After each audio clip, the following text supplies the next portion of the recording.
Ассалаумағалейкум ардақты ағайын, қадірменді көрермен. Қазақстан ұлттық арнасы мен Қазспорт телеарнасында көкпардан бірінші ашық Азия чемпионаты. Астана қаласы Қазанат атшабары. Микрофон алдында Нұрсұлтан Құдайбергенұлы. Және бүгін біздің студиямызда қонақта Әулие-Ата көкпар командасының жетекшісі Нұрдәулет Момынов. Кеш жарық қалаш елі. Нұрдәулет аға, мынау А тобында және Б тобындағы командалардың жеңісі барлығымызге таныс. А тобында Қазақстан құрама командасы 4 мәрте кездесу өткізіп, барлығында жеңіске жетіп, мінекей бүгін финалға шығып отыр. Сонымен қатар Қырғызстан Республикасының командасы да Б тобында өнер көрсетіп, олар да шебер ойнап, бүгін финалда қазақстандық шабандоздармен жолығып отыр. Жалпы алған кезімізде осы 3-ші орынды Тәжікстан көкпар командасы иеленді. Осы чемпионатта қазір осы бәсекеде кім бірінші орын алады? Сол азамат, сол команда осы чемпионаттың алтын кубогын иеленеді және 10 миллион теңгені қанжығасына байлайтын болады. Қырғызстан Республикасының командасы мына топта өнер көрсетеді. Тілек Руманбетов, Сырғақ Ноғаев, Жолдашбек Оразбаев, Үрмат Мұсаев, Елдияр Тұрғынбеков, Рустам Тыналиев, Бақтияр Талайбекұлы, Жишан Әліпсейітов, Ұлан Насакеев, Нұрманбек Қойшыкеев, Белек Мұқаев, Сейітбек Анарбекұлы. Команда жетекшісі Қанат Исаев, команда жаттықтырушысы Азиз Айтпақұлы. Ал Қазақстан көкпар командасы мына топта өнер көрсететін болады. Манарбек Дүйсенбиев, Ермек Көбей, Құлажан Тоғайбаев, Ұлан Байтөреев, Александр Пупенко, Нұржігіт Мырзабаев, Еркебай Омарбек, Темірхан Айтбаев, Дәулет Омбаев, Бақтыбай Шырынқұлов, Бағлан Шырынбаев, Арслан Қабжанов. Команда жетекшісі Ерлен Оспанов, команда жаттықтырушысы Қуан Құрамаев. Нұрдәулет аға, мынау Қазақстан көкпар командасы барлығыңызға таныс, енді сайдың тасында іріктелініп алған жігіттер. Осы апта барысында талай бәсекелеріне көп болдық. Жалпы жігіттердің дайындығы қандай? Енді жалпы жігіттердің дайындығы өте күшті болды. Олар алдында бірінші оқу-жаттығу жиынын оңтүстік Қазақстан облысында көргел спорт өткізді кешенінде. Ол жерде жалпы дене дайындығы дайындалса екен, одан кейінгісі екіншісі осы Астана қаласында Балғарайда өтті. Енді жігіттердің дайындығы өте күшті, аттарында дайындығы өте күшті болды. Енді намысты қолдан бермеу керек деп ойлаймыз. Тек қана намысты қолдан бермеу керек. Енді бұл азаматтардың барлығы осы көкпардан спорт шебері атағын иеленген шабандоз. Қайсы бірін алып қарасаңыз да дайындығы өте жоғары, тек намысқа тырысу керек. Жеңісті қолдан бермеуге бар күш-жігерлерін салу керек. Енді елімізде өтіп жатқан үлкен байрақты бәсеке. Ал ортадағы бүгінгі ойынның төреші Жан Саев, қапталдағы төрешілер Мақсат Азбаев, Мақсат Айтбаев және Жамалбек Тұратбеков.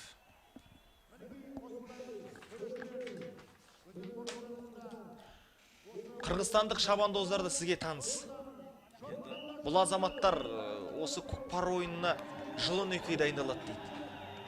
Енді Қырғызстан құрамасы бұл жерде жыл 12 ай, өзің айтпақшы, осы қазандық ойын, тек қана қазандық ойын шабады. Біздің шабандоздар болса қыстың күні жаппай көкпар дейміз, сонымен ойнайды. Тек қана бізде арнайы чемпионаттар бар, спартакиада бар. Сол кезде ғана біз облыс біріншіліктер бар, сол кезде ойнаймыз. А бұларда ондай жаппай көкпар жоқ. Тек қана осы қазандық ойынға бейімделген, аттары да, жігіттері де осыған керемет. Бұлар да дайындықпен келді. Бұлар да енді жеңеміз деп үміттеніп келген команда ойынды.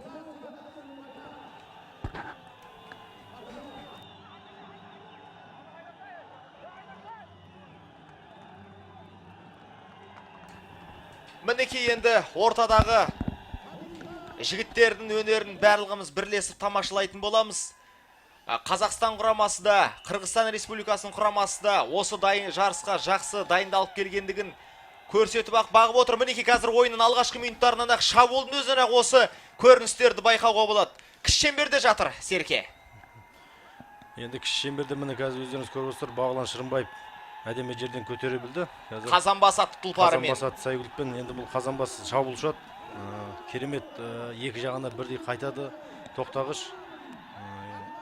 жақсы қазандыққа жақсы бейімделген аттың бірі осы. Қырғызстандық шабандозында Серкенің бір сирағынан тартып жылып алуға әрекет етіп жатқандығын байқап отырмыз. Мінекей қазір Бағлан Шырынбаевты ойын алаң сыртына ығыстырып шығарып жіберу айла тәсілін қолданып жатқан сияқты. Рустам Тыналиевтің шабуылын қараңызшы. Керемет енді Қырғызстан шабандоздары өте керемет қорғанып жатыр. Көріп отырсыздар өздеріңіз. Мына жерде қазір ойын ережесі бұзылды. Ойын ережесі бұзылды.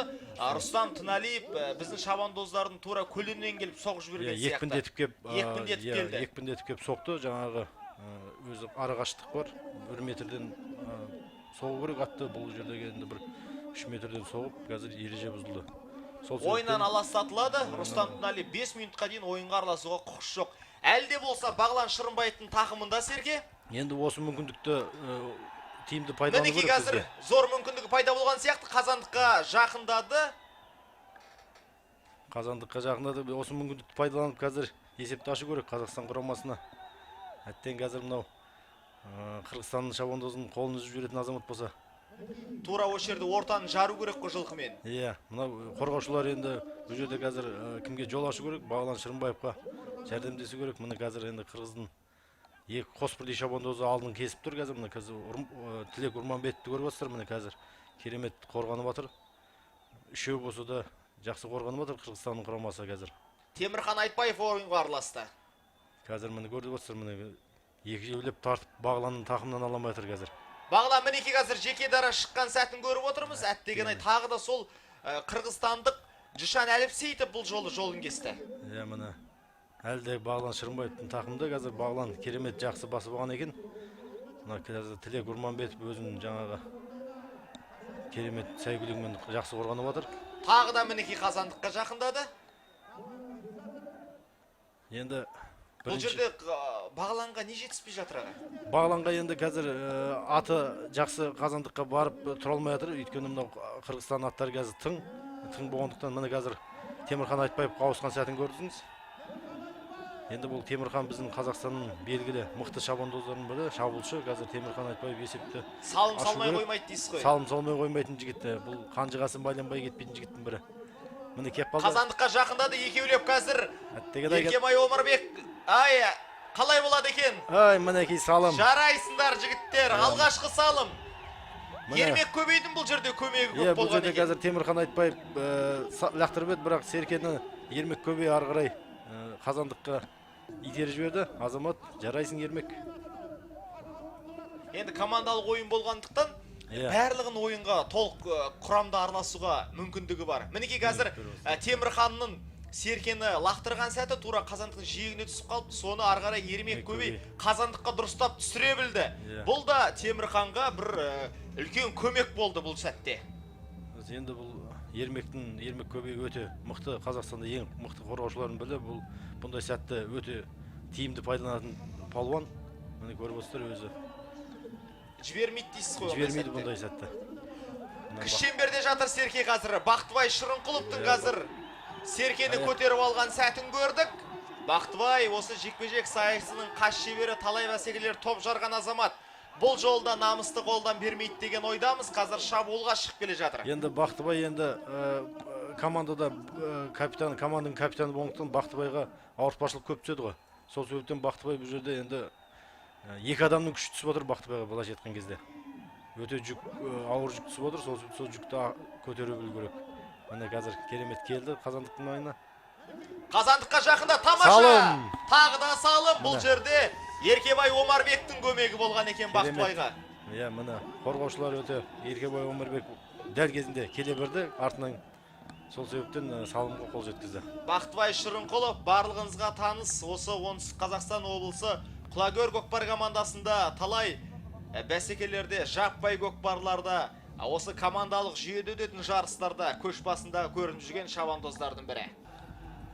Енді Бақтыбайды осы Қырғызстан мемлекетінде өткен 2004 жылы президенттің кубогын жеңіп алған Бақтыбай Шырынқұлов. Ол енді қырғыз ағайындар өте жақсы біледі ол Бақтыбайдың өнерін. Тағы да мінекей қазір қазақстандық Дәулет Омбаев қазір Серкені бірінші болып көтеріп алды. Дәулеттің деңгейі қандай аға? Дәулетбек енді мықты шабандоз міне. Мінекей Салым, қырғызстандықтардың осал тұсын таба білді мына жерде. Азамат, жарайсың Дәулет. Міне. Дәулетбек Омбаев жасы 40-қа келсе де әлі күнге шейін жас шабандоз сияқты өнер көрсетеді. Жерден әлі күнге еңкейіп алады. Мінекей Дәулетбектің ерлігі. Молодец, Дәулет, жарайсың. Мына жерде енді Дәулетбектің тура қазандықтың жәніне жақындаған сәтінде мына қырғызстандықтардың осал тұсын саналауын бірден тапқандығы анық байқалды. Бұл жерде қазір көріп отырсыздар, бұл жерде де Дәулетбекке дер кезінде Ермек Көбей көмекке келе берді. Артынан келіп қос қолдап жақтырысты. Бастапқыда жаңа Бағлан Шырынбаевқа сондай әрекеттер болғанда, есеп бұдан да біз 4-0 есебімен алда тұратын бедік. Енді әрине ол жерде де сәтін салмады, сәтін сағанда Бағлан Шырынбаев есепті ашып кетуге әлде мүмкіндігі көп еді.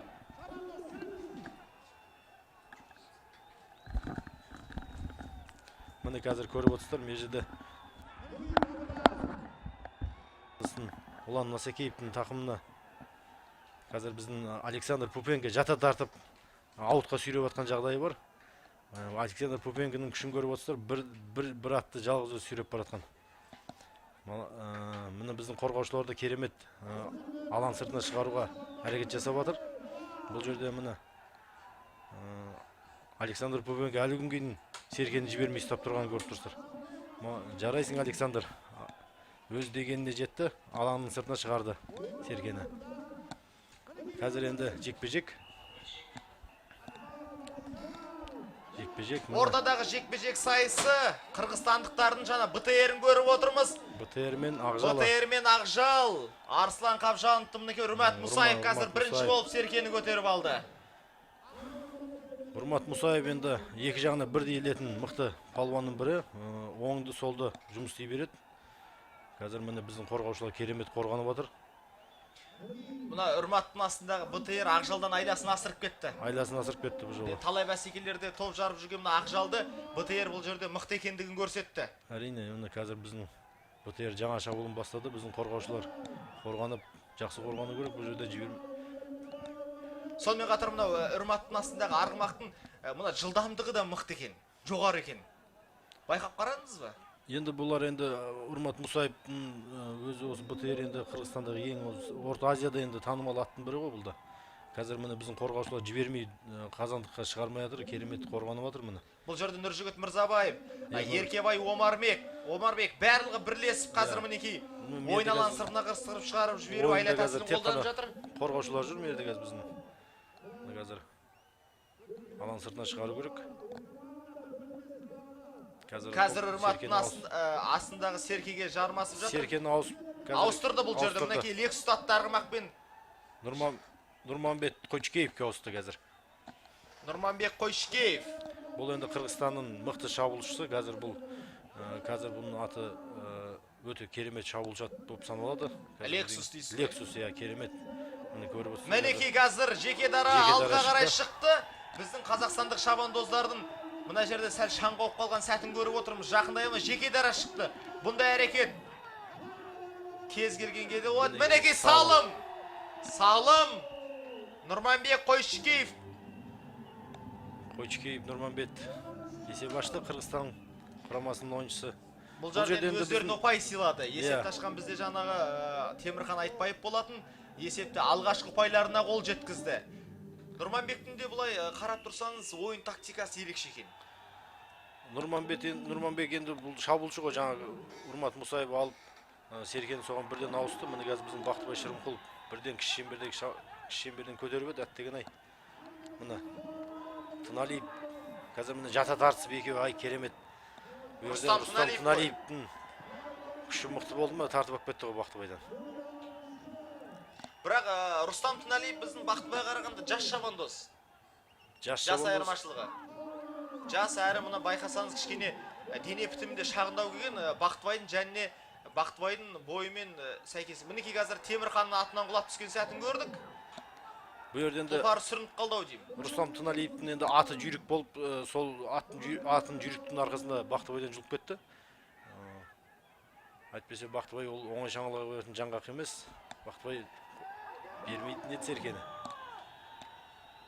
Рустам Тіналиев әлде болса Серкеніміздің тақымына басып алып қазір шабуылға шығып келе жатыр. Нұрманбет Қойчикеевке аусамай атқан сәтін көріп отырсыздар. Бұлар енді бір шабуылшымен ғана жұмыс істейін деді Қырғызстан құрамасы. Қазір сол қателіктердің өздері. Міне Нұрманбетті қазір біздің қорғаушылар ойын алаңын сыртқа ығыстырып шығарып жіберді. Темірхан атынан құлап түскен сәтін көрдік. Бұл жерде жаңаға сүрінген екен. Сүрініп кеткен екен. Енді міне бұл енді бір ғана шабуылшымен жұмыс істеп жатыр. Қазір Қырғызстан құрамасы жалғыз Нұрманбет еркен. Міне қазір лазер шықты ортаға Құлажан Тоғайбаевпен. Міне Урмат Мусаев қазір лазерге мықтылық танытамады. Таныталмады мына жерде енді байқап көрдіңіз, БТР алды бастапқы жекпе-жек сайысында бір үздік қырынан танылған еді. Лазерден енді БТРдің деңгейі аса алмады. Лазер енді өзімізге осы Орта Азияға таныс арғымақтардың бірі 18 жасқа келсе де әлі де осы жекпе-жектің қас шебер екендігін бүгінгі байрақты бәсекеде танытып отыр. Мінекей Құлажан қазір шабуылға шығып келе жатқан сәтін көріп отырмыз. Енді лазерден БТР айласын асырамады. Енді ат танитын сияқты, өйткені жаңа ақжалмен шыққан кезде БТР өзінің күштілігін көрсетіп еді, қазір лазерге күштілігін көрсетемеді. Енді бұл бәсекеге дейінге лазермен мынау БТР талай бәсекелер жолықты ғой. Әлде қалай болушы еді? Енді Асанбай Асқаровтың атамыздың турнирінде БТР өрде күштілігін көрсеткен лазерге. Ол кезде лазердің бабы келмеді ма, несін жаңағыда ұтылып қалған сәттері болды. Ал қазір енді елорда өзіміздің Астанада өтіп жатқаннан кейін осынша халықты лазерде сезіп отқан болу керек. Намысты қолдан бермеген лазерде тырысып жатыр ғой. Ол да сезіп отыр енді қазақтың жерінде өтіп жатқанын осы жарыстың. Түсінікті. Мінекей қазір әлде болса Серке Құлажан Тоғайбаевтың тақымында. Қазір командалық әріптестері көмекке келіп жатыр. Бірақ мына қырғызстандықтардың қорғанысы мықты болып тұр мына жерде. Мінекей қазір әттеген-ай қандай зор мүмкіндік болды. Бұл жерде енді біздің лазер сәл қазандықтан қашқақтап бұрылып кеткен жағдай болды. Әйтпесе дегенмен салым салып қоюға болатын еді. Салым салуға мүмкіндік болды. Әлде болса Серке қазақстандық шабандоздардың тақымында, оның ішінде қазір Еркебай Омарбек қазір әрекет етіп жатыр Серкені жұлып алуға. Серке қазір Құлажан Тоғайбаевтың тақымында. Құлажан қазір ауысамай жатыр, қазір командалық әріптестеріне Серкені ауысып беремей жатыр. Қазір міне Темірхан Айтбаевқа ауысып жатқан сәтін көріп отырсыздар. Енді бұл жерде Темірханнан да тартып жатыр қазір. Темірханнан жұлып алатын түрі бар мына жерде. Бұл жерде енді Серке ойын алаң сыртына шығып кетті. Ойын алаң сыртына шығып кетті. Енді өте тартысты өтіп жатыр мына ойын. Міне керемет, екі команда да керемет дайындалып келген екен. Үрмат Мұсаевпен қазір жекпе-жек сайысы Арслан Қабжанов. Тағы да мына Үрмат Серкені бірінші болып көтеріп мерей үстем болды мына жерде. Міне көріп отырса, тағы да болса біздің қорғаушымыз Манарбек Дүйсенбиев дер кезіне жетіп, қазір қауіп сейілді. Бірақ қараңыз мына жата тартыстың соны қалай болады? Бірақ енді бұл жерде қорғаушылардың жұмысы осы ғой, алаңның сыртына шығару және тақымда көкпарды тартып алу. Енді Манарбек өзінің жұмысын жақсы орындады мына жерде, қауіп сейілді. Әйтпесе Урмат Мұсаевтың тақымда түскенде қазір Урмат есепке еселеп жіберуі әбден мүмкін еді. Ортада қайта жекпе-жек сайысы. Айымна БТР-дің дайындығы мықты екен аға, қараңызшы. Мықтылығын көріп тұрмыз қазір БТР-дің. Арслан Қабжановтың қазір толық мүмкіндігі бар Серкені көтеріп алуға. Бірақ сәл кемшін түсіп жатқан сәттерінде бүкіл жанкүйерлер бүгінгі ойын мүлде басқаша болып тұр. Себебі Ақжал бұға дейін бұл БТР-мен бірнеше рет кездескен. Бірақ бүгінгі ойыны басқаша болып тұр мүлде. Аламай жатыр қазір көріп отырсыздар. Міне қазір БТР өте жолатпай жатыр Ақжалды. Төрт тағандап тұрып алады, байқайсыз ба? Төрт тағандап тұрып алған кезінде жалпынау жылқын өзін жылжыту орнынан өте қиынға соғып жатады. Міне қазір Урмат Мұсаев. Үрмат Мұсаевтың тақымында Серке. Қырғыз ағайындар айтады екен аға. Үрматтың тақымына Серке тисе болды, салынды болады деп. Мінекей сол айтқан сөзімізді Үрмат дәлелдей білді. Міне жаңа айттым ғой, енді Урмат Мұсаев бұл күшті шабандоз, шабандоз міне қателікті қолына тиген көкпарды мүлт жібермейді. Салымды болатын, қанжығасы майланған мықты шабандоздардың білеу. Мінекей, тамаша. Тұлпарын да байқап қарайсыз ба, мынау қазандықтың тура түбіне жақындаған кезде тоқтай қалады да Үрматтың емін еркін серкен тастауын әрекет лақтыр жасайды. дегендей Лақтыр басын дегендей еңкейтіп бір жібереді төмен қарай. ыңғайтанып тұрады. Бұл енді айтып отырмын, қазандыққа әбден бейімделген сәйгүліктер ғой бәрі. Мына ойынның өзі керемет өтіп жатыр қазір. Мына енді екі құрамада керемет дайындықпен келген екен. Енді бірінші орын, сонымен қатар енді мынау құрметті көрермендердің естеріне сала кетуіміз керек.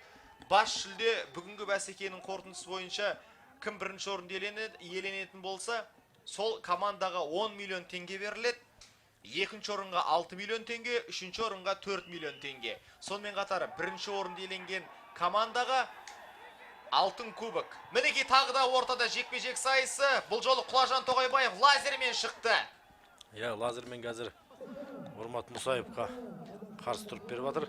Лазерді қараңызшы, көлденеңнен келіп тұрып алады, мынау БТР-ны алуына мүмкіндік жасамай жатыр. Қазір міне. Не деген қорғаныс, не деген тұлпарларын дайындығы. Енді керемет, екі аттың да дайындығы, енді шеңберде енді екеуі теңдесі жоқ, екі мықтат қой қазір. Средний Орта Азияда. Орта Азиядағы осыларға тең келетін көкпарда жоқ қой осы екі атқа. Міне қазір көріп отырсыздар, екеуі де керемет сіресіп жатыр ортада. Құлажан Тоғайбаев үлкен шеңберден шықты. Қазір мына жерде анық байқауға болады. Темірхан Айтбаев, сонымен қатар Бақтыбай Шырынқұлов серкен алуға әрекет етіп жатыр. Құлажанға көмекке келіп жатыр. Бұл әрекеті қалай болады екен?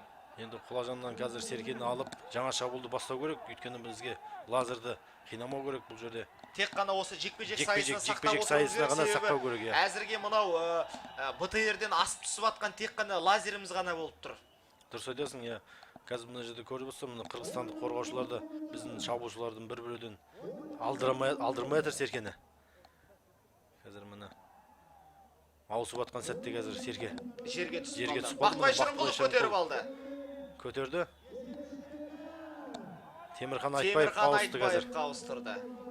Бақтыбай дұрыс деді, өйткені Бақтыбай сол жағынан ілген болатын, қазір Темірханға оң жағына әдемі келді серке.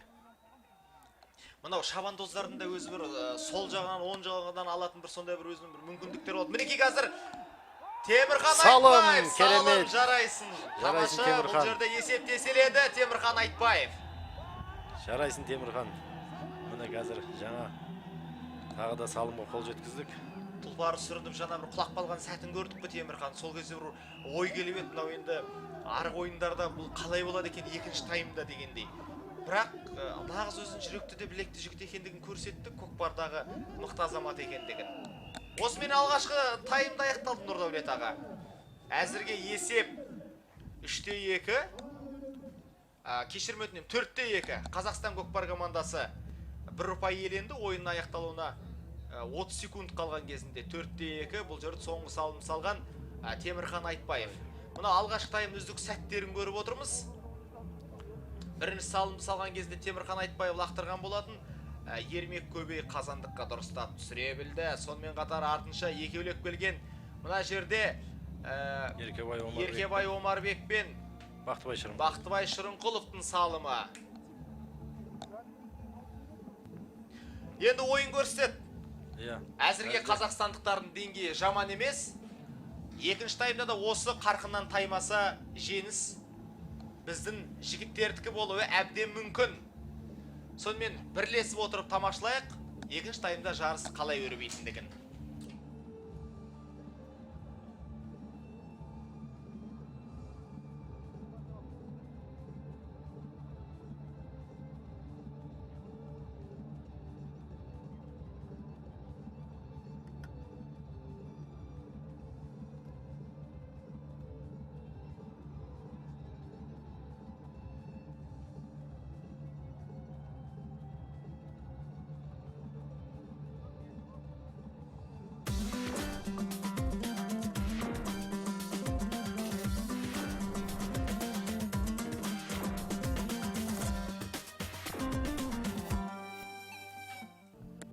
Қадірменді ағайын, назарларыңызда көкпардан бірінші ашық Азия чемпионаты. Қазір жарыстың екінші таймы. Тағы да естеріңізге сала кетеміз. Біздің студиямызда қонақта Әулиеата көкпар командасының жетекшісі Нұрдәулет Момынов.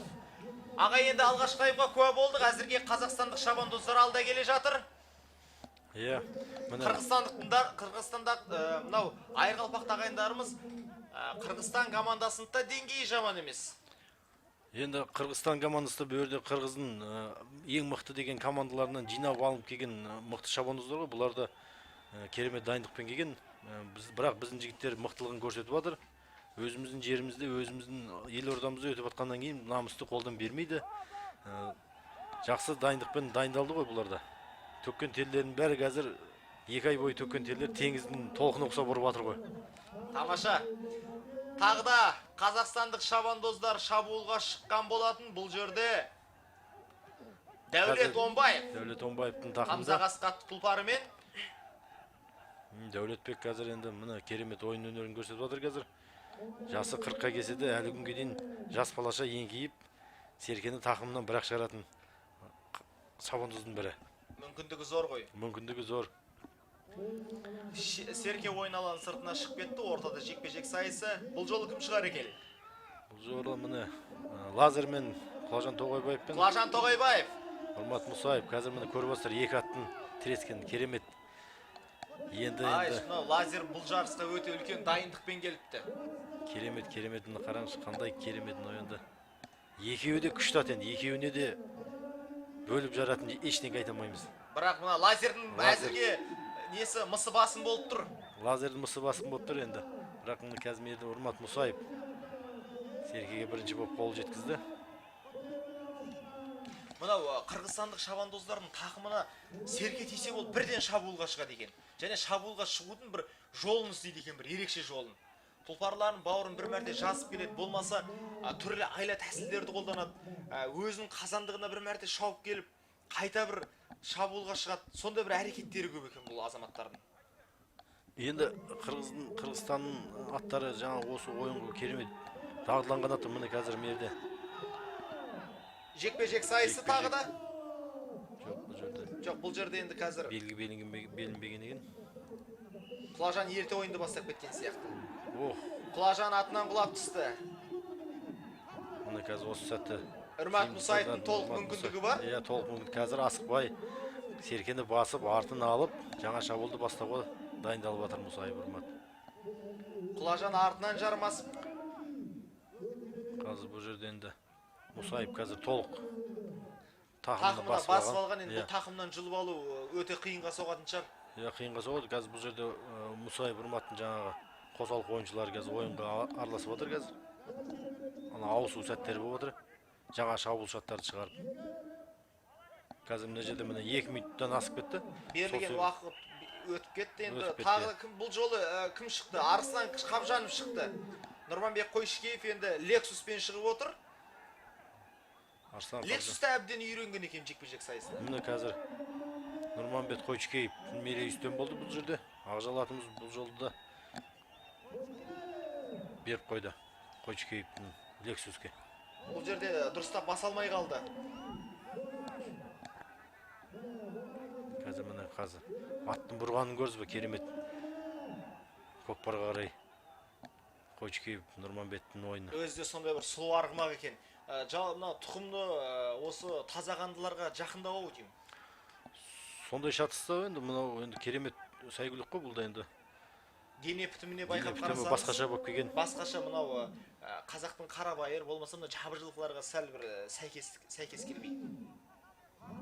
Мынау жорға жылқыларға да кішкене ұқсастығы бар. Рысақтарға да келеді. Рысақтарға ұқсастығы бар, әрі мынау алды биік келген тұрғылар екен.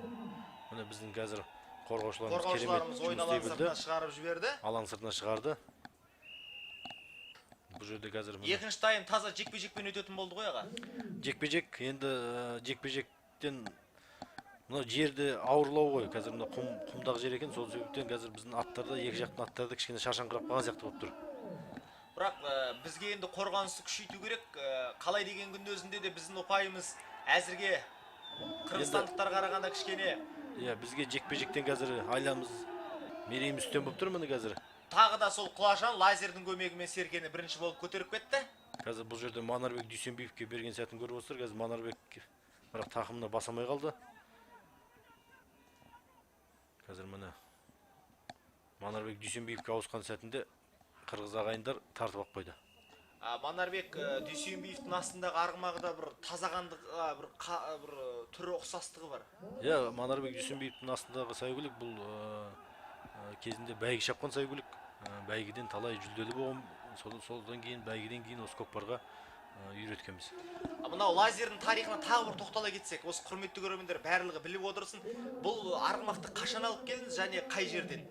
Бұл арғымақты енді біз 2004 жылы мынау Қырғызстан командасының Расвет, Қырғызстан мемлекетінің Расвет командасынан алғанбыз. Қазіргі Қожамқұл. Қожамқұл командасынан, иә. Сол 2004 жылдан бері біздің осы Әулиеата командасының мерейін үстем жатқан ат қой осы. Енді осы сіздердің қолдарыңызға келген кезде бірден осындай дайындықпен келді ме лазер?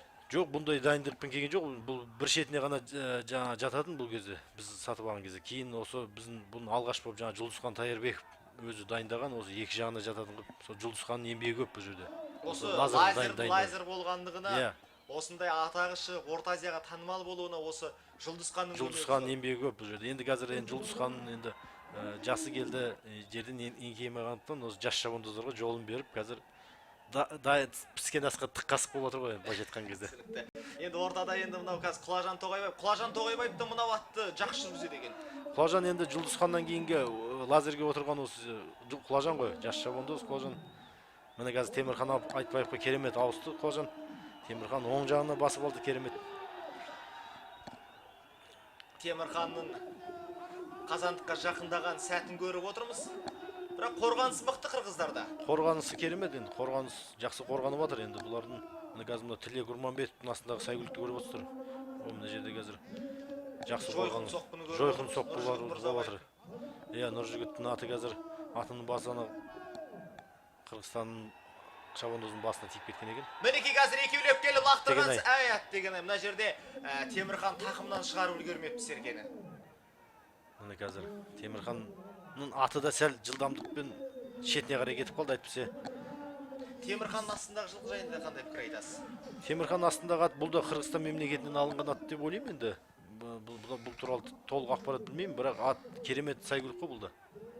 Қазір Темірхан берді Александр Пупенкоға Серкені алмастырмақшы, бірақ оған жібермей жатыр. Бұл жерде Рустам Тыналиев қазір кедергі келтіріп жатыр. Темірхан аты шаршап қалған сияқты, байқайсыз ба? Мына екінші таймда, бірінші таймда бірнеше мәрте бір сондай бір күшті әрекеттер жасады да, мына екінші таймда сәл бір сол бірінші таймға ұқсаңқырамай тұр. Енді мына жерде атты Темірхан шаршамағанмен аты шаршап қалып отыр да. Темірхан әйтпесе қазір міне көріп отырсыздар, қайта көкпарды көтеріп басып алып, әлі тың. Аты қараңыз, тұлпардың тізгінінде қазір тізгінінде түсіп кеткен қазір міне. Кетті. Бұл жерде Александр Пупенкоға ауыса алмай жатыр қазір Серкені. Мына біздің қазір қорғаушылар тізгінді сала алмай жатыр аттың. Аят деген мына жерде қазір ойын алаң сыртына қыстырып шығарып жіберетін болды.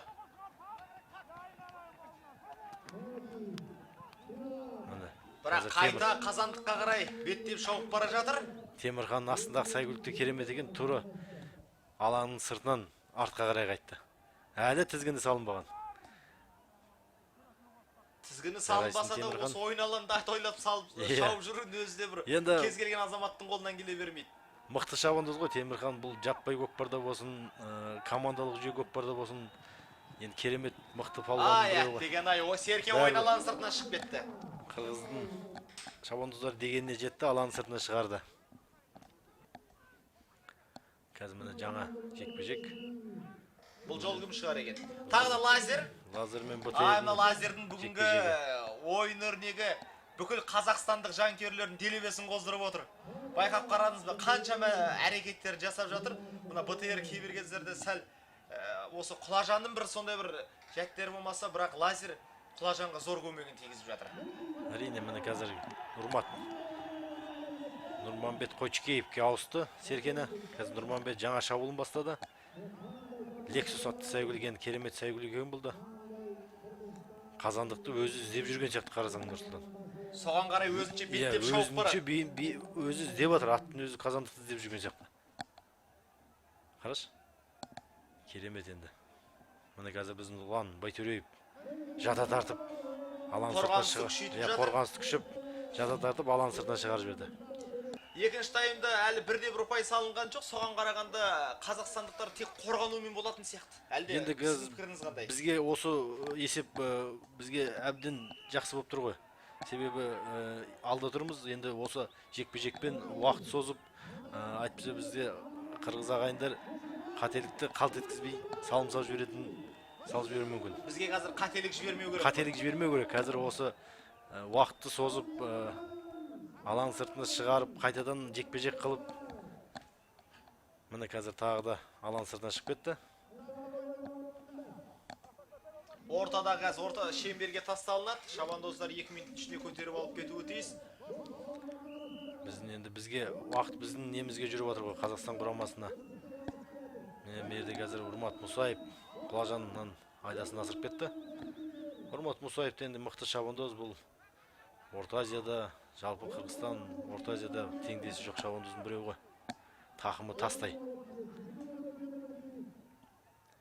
Қазір біздің қорғаушылар қорғана біліп жатыр. Міне қазір Манарбек Дүйсенбиев дер кезінде келіп, міне қазір тақымдағы көкпарын Нұржігіт Мырзабаев кеп босатып жіберген сәтін көрдіңіздер. Бір соққан күйі. Алаң сыртына шығарып отырсып отыр. Міне қазір керемет, міне біздің қорғаушылар жұмыс істей білді. Ойын алаң сыртына шығарып жіберді. Қазір қайта жекпе-жек сайысы ұйымдастырылады. Бүгін Астанаға келген жанкүйерлердің қатары көп. Барлық осы ұлттық өнерді қолдауға, көкпарды көруге, осы Қазақстан құрама командасына жанкүйер болып келіп отыр. Мінекей тағы да сол Құлажан Тоғайбаев. Құлажан Тоғайбаев пен қазір кім? Мусаев. Жоқ, бұл жол Нұрманбет Қойшыкеев. Нұрманбет Қойшыкеев шыққан екен, иә. Лексус атты сәйгүлікпен. Лексустен лазердің мына жерде қазір тағы да алаң сыртына шығып кетті. Ермек Көбейге ауысқан екен Құлажан Тоғайбаев. Бірақ Ермек Көбейді алаң сыртына шығарып жіберді. Тағы да жекпе-жек сайысы ұйымдастырылады. Бұл жол енді Урмат Мусаевтың өзі атын қамшылап, өз-өзіне күш беріп жатқан сәтін көріп тұрмыз.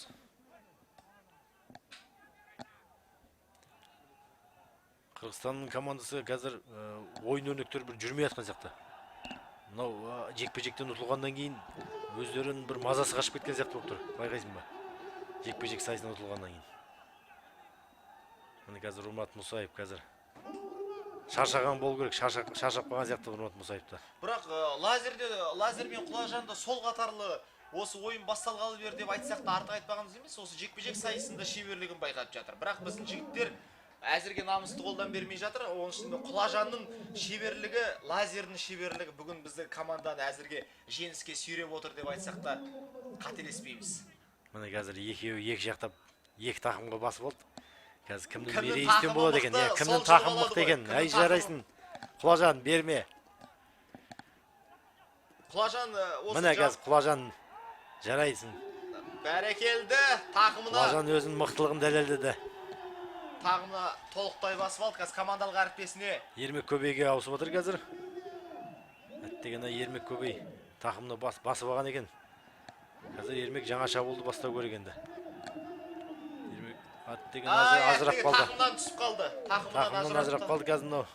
Қырғызстандық шабандоз Сейітбек Анарбекұлы. Сейітбектің бұл жерде мерейі үстем болып кетті, тура. Қолы қарулы жігіт екен Сейітбек. Ермектің тақымында көкпарын тартып алды. Қалай болар екен? Бүгінгі бәсеке финалдық кездесу өте тартысты өтті. Керемет тартысты өтіп отыр енді. Енді мына жерде байқап қарасаңыз, жігіттердің дайындығы, сонымен түрлі шалт қимылдар жасап жатқан мынау шабандоздар бүгінгі ойынның көрігін қыздырды.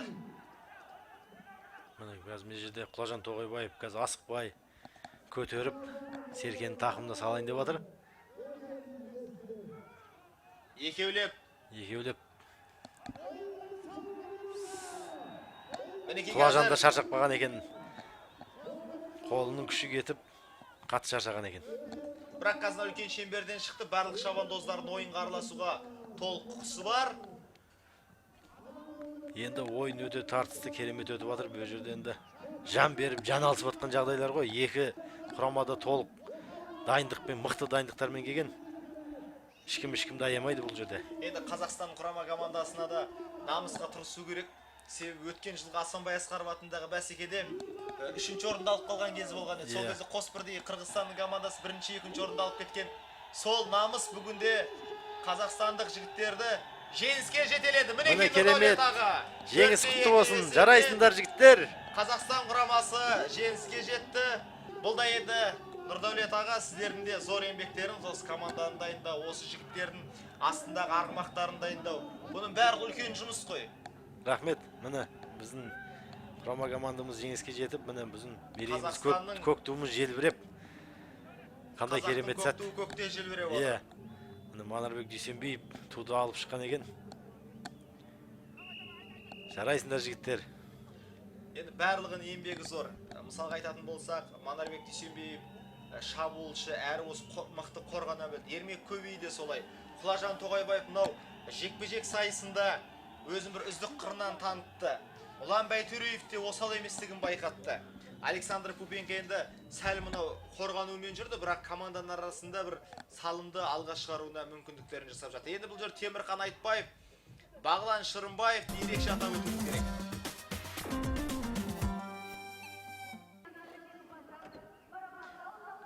Нұрдәулет аға, енді мынау Қазақстан көкпар командасы бұл бәсекеде жеңіске жетіп отыр. Осы жарыста айта кетуіміз керек, бірінші орынға 10 миллион теңге, екінші орынға 6 миллион теңге, үшінші орынға 3 миллион теңге тапсырылатын болады. Мінекей алдарыңыздағы шеруді көріп отырсыздар. Барлық командалар қазір ортаға шығатын болады. Қазір біздің Қазақстан көкпар командасының шабандоздары да алдарыңызда келе жатыр. Бұл жерде қазақтың көк туын алып келе жатқан Бақтыбай Шырынқұлов, команда капитаны.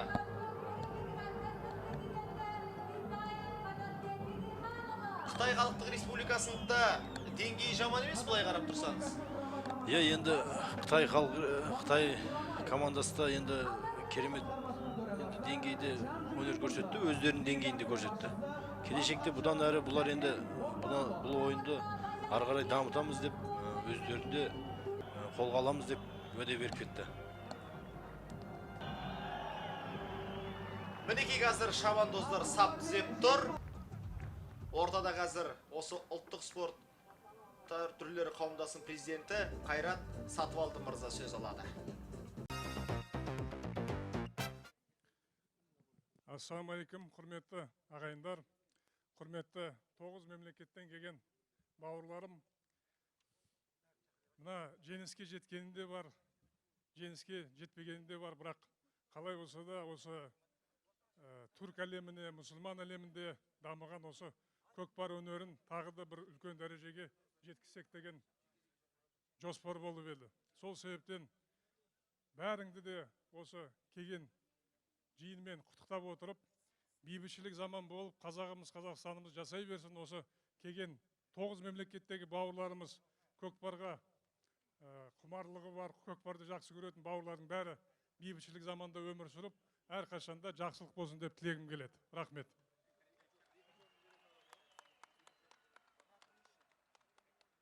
Президенті өзінің тілегін арнады. Қазір ортада Қазақстан көкпар командасына, сонымен қатар 3-ші, 2-ші орын алған командаларға жүлделер табысталады.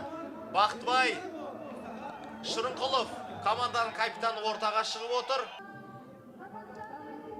Қазіргі қолдарына берілген жүлденің барлығы тапсырылды. Енді кубокты осы қауымдастықтың президенті Қайрат Сатыбалды мырза тапсыратын болады.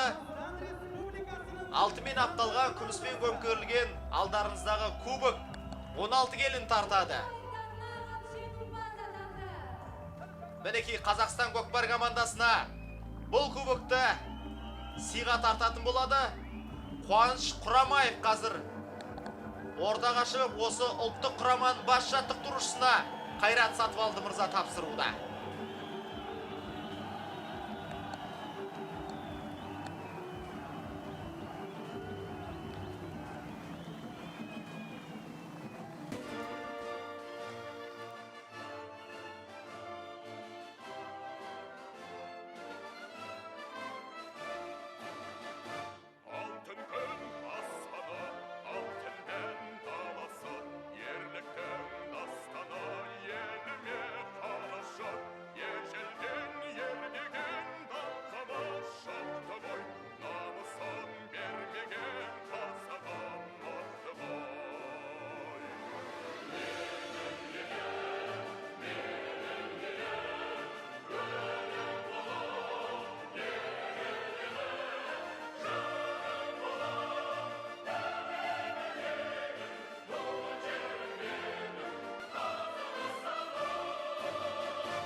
Мінекей тарихта тұңғыш рет көкпардан әлемдік деңгейде бірінші ашық Азия чемпионатының аяқталуына куә болып отырмыз. Енді осындай ғажайып шара өзінің жалғасын табу үшін